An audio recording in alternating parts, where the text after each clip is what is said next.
ئەمڕۆکە جارێکی تر یاداشتێکمان ئاراستەی داواکاری گشتی هەرێمی کوردستان کرد. یاداشتەکەمان بریتی بوو لە جەختکردنەوە دوای ئەوەی کەوا کۆمەڵێک یاداش ئاراستەی داواکاری گشتی کرابوو لەسەر نەخۆشخانەی سانتی لایف کە لەلایەن وڵاتانی دراوسێ یاخود وڵاتانی بیانی ئەم نەخۆشخانەیە مەسروفی لێکرابوو لەسەر ئەرزەی شارەوانی لە هەرێمی کوردستان بە بڕیاری وەزیری شارەوانی پێشوو، بەڵام لە ئێستادا دەبینین ئەم نەخۆشخانەیە بۆ بەرژەوەندی گشتی بەکار نایەندرێت و لە مەرامی تایبەتی دەچێت کە بەکاری دێن و هیچ شتێک نییە بۆەوەی کەەوە خەڵک دڵنیا بێتە لەوەی کەەوە ئەم نەخۆشخانەیە لە خزمەتی ئەوان بەکاردێتن. ئەمەش کاریگەری گەورەی کردوتە سەر سومعەی هەرێمی کوردستان لەلایەن بەریتانیەکان و کەنەدیەکان.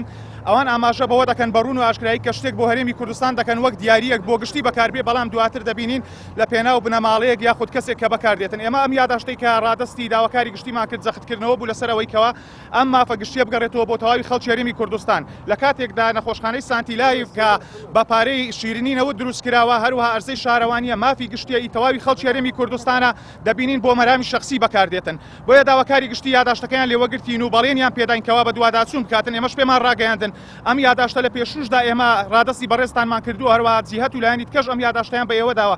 ئێمە لەم یاداشتە تەنها جەخت دەکەینەوەکەوە ئێوە بە دوواداچوونی جددی و بە جورئەتەوە لە دوای ئەم بابەتە بن بۆ ئەوەی کەوا مافی گشتی بگەڕێتەوە بۆ تەواوی خزمەتی منداڵانی خەڵکی هەرێمی کوردستان.